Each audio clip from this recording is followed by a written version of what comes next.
The Kangas finally do it. The Cats win a battle of the heavyweights and Daicos dominates as the Pies steal another close one. Hello and welcome to the round so far. Brought to you by Amy. My name is Riley Beveridge. This is Kane Corns. Kane, there's only one place to start today and that's at Marvel Stadium because after 14 straight losses, after sacking their coach on Tuesday, North Melbourne finally get a win. Yeah, they did, didn't they? I mean, what a story it is. There's the scenes after the game. Lee Adams in his first game as coach and the players, it's good reward for them. They were terrific last week and couldn't hang on despite leading that, and they burst out of the blocks again against Richmond today. So to get a big scalp after you've been down for so long in the week that you've had, you do feel for David Noble a little bit for what he would have been feeling watching this at home. But they haven't sung this song since round two, and it was great scenes in the change rooms post-game. It was interesting that Jai Simpkins, speaking post-game, dedicated the win to David Noble. Someone who was key to their victory today was Cam Zurhaar.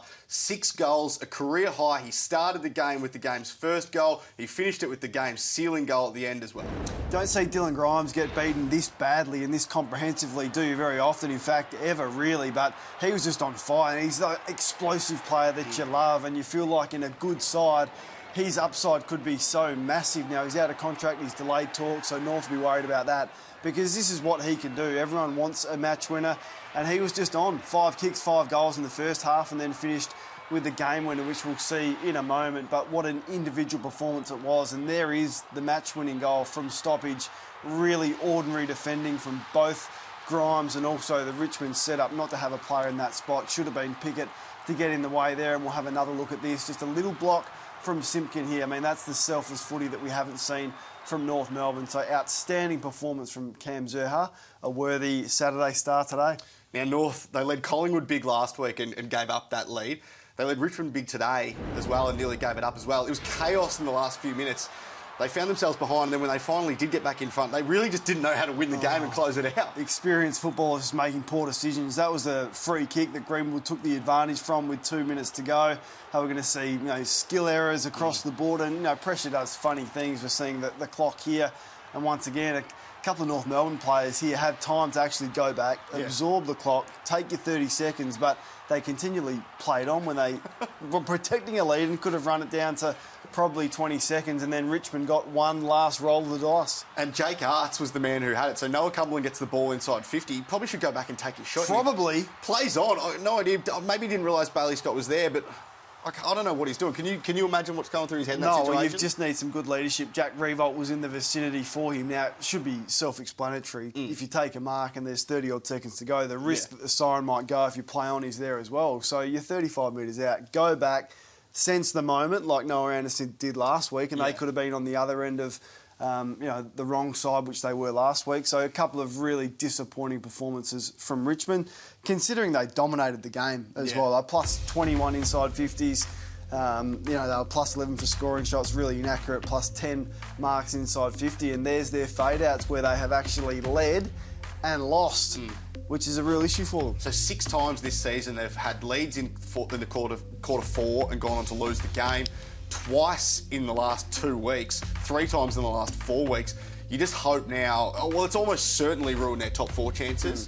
You hope now it doesn't ruin their top 8 chances because their games, particularly early in the season, that one against Carlton where they were 20 points up, last week against Gold Coast where they were 28 up, they should win those games 6 times out of 6. Yeah, absolutely. I thought they were in control of the game, particularly after quarter time. Their intercept game was back, their forward half game was as well. And that was what was pleasing for North Melbourne, that they actually lost the lead and then got back in front. But yeah, the Tigers, they're probably making up the numbers for me if they do make the 8. And there's a few happy teams, including the Western Bulldogs and Gold Coast and Port Adelaide, that would have been happy with that result. We'll head to the MCG now where Geelong beat Carlton by 5 goals. They're in control of this one throughout. This was a game that had 4 of the top 10 in the Collingwood medal playing. Charlie Curnow, Harry Mackay, Tom Hawkins and Jeremy Cameron. It was the Cats that got out on top there. It was. It didn't probably reach the heights this game that we thought it could, just because Geelong were comprehensive. But these are the stars. Curnow was pretty good. I mean, he was really sharp, kicked the 3 goals and had his moments. Not sure why there's no one going up against Tom Hawkins. We know how good he is from the ruck. No one competed against him, so that's an absolute freebie for a player who didn't need it. And then this guy's a weapon. Like, this guy is an absolute weapon. I feel like he's getting more up the ground now, but to be able to do that, that's one of the goals of the year to generate that much force. He knows it, and you can sense that his confidence that he's playing at the top of his game, and he's hard to stop because he's got a good matchup he likes inside 50. He'll get up the ground like Franklin used to do in his prime because he's such a good ball user inside 50. So probably the hottest commodity in the game right now is Jeremy Cameron, and they were just far too strong. I thought they beat up on Carlton. They outnumbered them at ground level. Their pressure was immense. They matched them in the midfield, which has been Carlton's strength. And look, they're the premiership favourites right now on the back of that performance. And I guess the last 7 weeks. So that was one talking point, the 4 big key forwards. The other talking point was the 2 De Konings playing on each other. Now, Sam absolutely smothered Harry Mackay. The first time he's finished a match goalless since round 9, 2020. His composure in the aerial contest is something that I continually be impressed with. Like, he just backs himself to read the ball in flight, and to be able to do that for such a young player, I mean, he's elite. Now, Mackay should have taken that one. That's a chest mark in the goal square. So he was clearly off, and he was down on confidence. But, yeah, this young player has been probably the most improved player in the game this season, and he's just not going to get flustered. And that was a big occasion against a good side, prime time stage, to think that you can forecast to a big prelim final or a grand final and know that he'll be able to cope with that pressure. Where do you see the Blues being at now? They drop out of the top 6 tonight. Last 7 games, they've gone loss, win, loss, win, loss, win, loss. Yeah, they play the Giants and the Crows in their next 2. They've won 11, so that gets them to 13. So I don't think they're in any danger of missing the 8 now, but they're probably on the cusp. And, you know, if they win a final this year, it's probably going to be a pass mark considering, you know, the depths of despair it has been at that club and how impressive they've been with some challenges. Then they've got the Lions, Melbourne and Collingwood as well. So get to 13 and perhaps pinch one of the last one to get a top 6 spot. But, yeah, they're not quite good enough, as we saw tonight. They were exposed in a number of those areas. We'll head over to Optus Stadium now, where Sydney beat Fremantle for the first time in its history at Optus Stadium. Looked like it was one-way traffic to the Dockers in the last quarter. Then the Swans kicked 5 of the last 6 goals to steal the victory. Good game of footy, this. It was a really good game of footy and a really great response from Sydney. They were able to march the ball down the field with not a lot of pressure. So for a side that prides itself on their defensive pressure and their full 18-man zone, I think Justin Longmuir would be highly disappointed with that. What a goal there from Goulden. So they were on fire there. Little, quick players, Papley, Goulden, McInerney. Dylan Stevens had a career game for him today. They've just got leg speed and great ball users everywhere, all over the park, down back. Lloyd's a good ball user. There's Stevens there. He got on the end of a couple today. So they found some players that play the same way and they're aggressive. Love the way that Tom Papley gets them going. But, yeah, plus 57 for uncontested marks against Fremantle side. They didn't want to defend today. All the defensive mechanism broke down, and plus 10 inside 50s to keep Fremantle to low 40s inside 50s. It's never going to be enough to kick a winning score. They've found one in midfield as well with Chad Warner. He's becoming truly one of the game's elite midfielders. He had 35 disposals, 7 clearances, a goal and 2 goal assists today. Yeah, another 3 Brownlow votes for him. So, you know, you think it takes one season before the umpires really start to notice you. So next year could be his Brownlow medal potentially winning season. But maximum damage per touch, that's what you love. There's so many midfielders across the board getting huge numbers now in modern footy, but he does his damage forward of centre, and you know, his goal assists, his goals, his score involvement is right up there in the elite category. And yeah, there's an air of confidence about the way he plays his football, and he was clearly the best player on the ground again tonight. So Saturday night footy, 4 of the top 7 play each other. This is how it leaves the top 8, or between 2 and 7 standing at the moment. I mean, there's one game separating 6 sides there. How do you see it playing out? Yeah, I don't know. Who would know? Yeah. You know, you think that Melbourne and Geelong have separated themselves from the rest, but if you look at Sydney, I mean, their draw is as good as anyone. They got Adelaide, the Giants and the Kangaroos in the next 3. They've already won 11. That gets them to 15. So there's a potential top 4 position for them and a home final in and amongst that. So they're going to be pretty tough to beat as well. They've been really impressive the last fortnight. We'll head to the Adelaide Oval now. If there's a game that's going to be closely decided, you want to back Collingwood every time. 7-1 in games decided by under 12 points this season, and they did again a 5-point win over the Crows. They were challenged. I mean, this is a high-pressure game in really windy and wet conditions in Adelaide. These are some of the last quarter moments. You think Collingwood off to a match-winning lead there with that Jamie Elliott snap and the celebrations, but they hung in there. I mean, McAdam attacks this one and Murphy kicks his 3rd goal, doing what all good small forwards do at the front of the pack. Taylor Walker kicked 5. We're going to see him kick a left foot snap here after Jeremy Howe drops the mark. So he was once again their best player. Again, Taylor Walker, which is great for him off the contract extension, not so good for the Crows considering his age. Mychek went behind the ball. This is what we're highlighting here. So they actually almost surrendered the game in terms of just trying to really shut it down. Craig McRae, so good coaching. We see that there. And then the scenes after the game. But I just thought they were cleaner and more composed in the big moments. They were able to get some backline transition and some dangerous ball movement through the middle of the ground, where Adelaide, it was all hack forward stuff and relied really on their effort. But what about the tackle numbers? Collingwood laid 126 tackles. Adelaide were not far away. Rory Laird broke the record for individual tackles with 20. So just a really hard-fought contest, and you couldn't question the effort of either side. The class in this game was provided by one man, and it was a 19-year-old Nick Daicos. He is our Saturday star, thanks to TaylorMade. 40 disposals and 3 goals. The youngest player ever in AFL, VFL history to have 40 and 3. Made him look silly a little bit. I thought he made Matthew Nicks look silly. I mean, he's not sore tomorrow, I guarantee you, because there wasn't one Adelaide player that went anywhere near him. Look at all these gloves. Missed tackle there from Hinge, run around Berry, lace another one out inside 50. Look at him, hailing taxis on the outside. So if you want to give a player that is as good a decision maker as him this time and space, then you're going to get 40 and 3 kicked on you from a half-backer who hasn't even played 20 games yet. So for Matthew Nicks to allow him this much time and space, this is a handball game in pre-season training in February, and then the finish. And didn't he love it? Look at that in the moment. So you lose a game by a kick, and a first-year player has 40 and kicks 3. That's on the coach. So when is someone going to tag him? It has to be this week. We've seen what John Longmire does with Bailey Dale and Jack Sinclair and players like that. They went after Clark today from Fremantle. Adelaide just make it so easy for the opposition here, and here's another example of it. This is what I mean, he's not going to be sore. Imagine playing footy like this. I mean, if you've got skill level and decision-making like this, you're going to 20 metres of space that whole way. You're going to win Brownlows if you're allowed to do this. So I'm waiting for the first team to come after him. Firstly, congratulations to him for the form that he's showing, but you'd be really disappointed if you're Matthew Nicks, reflecting on your coaching performance, watching that tape back. Pick 4. I still can't believe we went pick 4. Anyway, we'll get to a man that went pick 2. Riley Thilthorpe. He was from the 2020 NAB AFL draft. He's having a really good period, isn't he? Well, this was the story for Adelaide for me. Why he spent 8 weeks or so in the Stanford at the start of this year is a mystery. I mean, Adelaide need to sell some Guernseys. The crowds are down, not a lot of buzz. They've won 2 out of their last 6 games. It's worse than that, in fact. But this is what he did today. So we talk about Luke Jackson being worth $1 million. I reckon this guy's just as good because he's now going into the ruck. He's a ruck forward now, and he's got the capability to do this, take big contested marks, go into the ruck, compete, follow up at ground level. And in a game that was wet and there was a low mark tally from both sides, he took 7. Unfortunately, kicked 1 goal, 3. But I reckon he, if you want a headline, can be as good as Luke Jackson.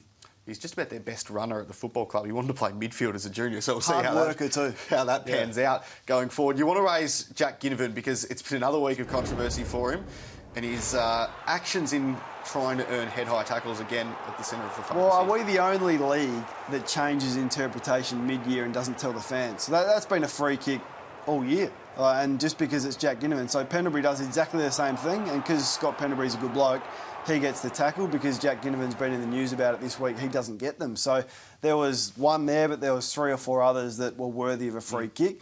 Now, whether you believe it's a free kick or not, that's irrelevant. The umpires have been paying that a free kick, and we get to round 18 and they change the interpretation because one player is in the news. I don't believe that's good enough, and I believe we're the only sport that changes interpretation and doesn't tell its fans. We're to our Amy Clangers now, Kane. I want to stick with Jack Ginovan for the Amy Clangers because I'm not sure if you saw this. He starts this little wrestle and then cops one from his own teammate, Will Hoskin-Elliott. We need to see this in slow-mo. It's a bit of a dirty day for him. He got a number of head-high hits, including that one from his teammate. What's happening here? This game, GWS, Brisbane and Canberra, was delayed by about 5-10 minutes because they left the netting up behind the goal. So everyone's in their starting positions ready to go and they're still taking down the netting that's not ideal. Behind the goal. So not sure about that. Do you reckon Reece Matheson has been watching the State of Origin? Well, and where's the free kick? That's what I want to... Is it what's happened? Has the ump's been watching the State of Origin as well? They got away with that. And this is the first goal the Saints kicked through Mason Wood. Now, that took them just over 7 minutes until to go into half-time. But this should have been the first goal in the first quarter. This is about as bad a set shot as you can kick. The worst feeling when you hit the belly of the ball and it just goes straight up. But that didn't get anywhere near it. We'll stay at Marvel Stadium on Friday night now, where the Saints just butchered the ball in the first quarter. They were out of this by quarter time simply because of the manner they used it. So the Dogs scored 32 points to quarter time, 31 were from intercepts. Yeah, incredible. The best way to score from footy is off front half turnovers, and didn't the Dogs do that well? Saints let themselves down. The previous week as well, we spoke about that on this show when Fremantle really raised the intensity in the second half. They couldn't cope, but that's rubbish from Rowan Marshall, not even clearing the mark and nearly kicking into your own teammate, and bang, that costs them another one. Buku Kamas finds Jason Johannesson inside 50, and time after time, rubbish again from Battle, and this is really deflating when you do that and you get two of the Western Bulldogs players involved like that and they make you look a little bit silly. So I reckon the Saints got a few issues with their game. Firstly, their ball use, and they haven't been able to cope with finals-like pressure, and that's been exposed. Secondly, their lack of intent and pressure around the footy, 11 tackles to half-time. Yeah, now, Brett Ratton said that was their KPI after the game. He said, our KPI was pressure. Well, are they not listening to him? Because they're not delivering on that 11 tackles, and that's not the first time that's happened this year, and it's been highlighted from the coach. And, they're just not good enough with their ball movement as well. Very safe, very prone to kicking it long down the line and easy to defend. So they've lost 5 out of the last 6, and they got issues in a number of key facets of their game. Marcus Bontempelli was superb. Hasn't been his season the entire year, but he was fantastic. 34 disposals, 3 goal assists, 2 goals. We're a prisoner of the moment a little bit. I can't remember a better individual game than this. I was sitting at home in awe of what he was doing, like in every aspect. Like his work in the contest, and then to get outside like we're seeing, his brilliance in the air. Like he was an intercept marker as well, like Tom Stewart style behind the ball. And then he was going forward, he was kicking goals, he was lacing out his teammates inside 50, and then he was winning big clearances in tight and breaking away, and the courage shown there. Like, it's just a bit of Scott Pendlebury about the way the game just slowed down for him. So I've been a little bit critical of his season. I don't think he's had the impact that we would expect from Bontempelli. Now, part of that is because he's been forced to go forward and try and plug some holes for their lack of continuity with their personnel in the forward line, but it was so good to see him back to his best, as good as an individual game I've seen this year. Start of the year, there was a lot of talk around Petrarca or Bont. Who would you rather have if you were picking a team from scratch? Has it changed for you over the course of the year? Who are you picking right now for your grand final team? Yeah, probably Toby Green. He's a bit off. Okay. He's a bit off Broadway because he's in a losing side. But if it wasn't for him, be all sorts of carnage at the Giants. You? I'd probably say Clayton Oliver as the best midfielder, although Jeremy Cameron's been out in a pretty good case the last 6 weeks or so. We will head to Canberra now, where Toby Green kept the Giants in it for a long period of time, but it was Hugh McCluggage who was probably best on ground for the Lions in a 40-point win for them. 29 disposals, 8 marks, 4 goals. Everyone wants one. Everyone wants a forward half midfielder, and he's, I mean, to be fair on him, he's been doing this for 3 or 4 seasons now, pretty much since he's come into the league. That handball from Lachie Neale, we're going to need to see another look at that because that is as good a handball as we'll see this year.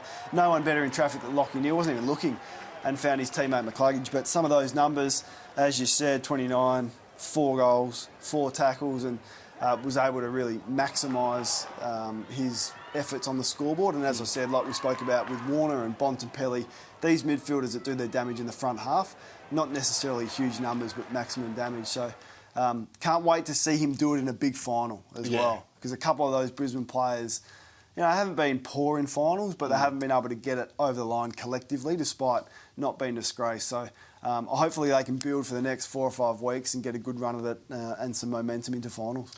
Mark McVeigh, interim coach at the Giants, he's been very public about the fact that, yes, he'll throw his name into the ring for the senior coaching job full time. Do you reckon he's done enough to warrant that opportunity? I feel like it's a hard one to judge. You're on a bit of a hiding to nothing, aren't you? There's been some positive things that he's done. Clearly, they've dropped away significantly in the last 2 weeks, and their performances have been subpar. Like 3 goals last week. I think they had low 30s, inside 50s today. So feels to me like a number of their players have put the cue in the rack. We'll wait and see what happens. Feels like a rather large trade period for them if they lost a Hopper or a Taranto. Are they going to get Grundy in? So I think they've got some decisions to make, whether they reset and go again or whether they cut a little bit deeper and go back to getting some more youth and signal the fact that they may need to miss the finals for a couple of years before going again.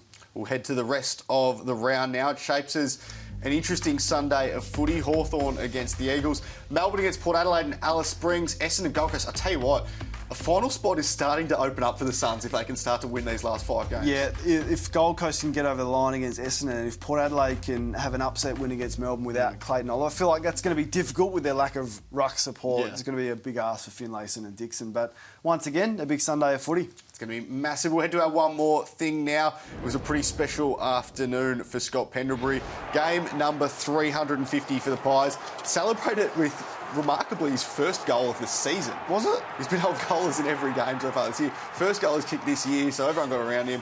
Great to see him get the chair off. 350 now, that's fine for a guard of honour. 50s, what's with lining up for the 50 mark? We're going to start lining up for game number 100. When you hit 300, I reckon you should get a 150 No, you get 300, then you get your retirement, then you get, if you break a club record, so rubbish from Adelaide to do that, but he was terrific, I thought. He did it all today. Like, he had 12 or something tackles, mid-20s disposals, and once again, at his age, continues to... How many games will he play? 2 more getting to 400. Can he break the record? No. Right. No, I don't think so. I think he'll get to 400 though. I think that's well within his size. Gets to 400 easily. Kane, love your work. Thanks for tuning in. We'll see you next week on The Round So Far.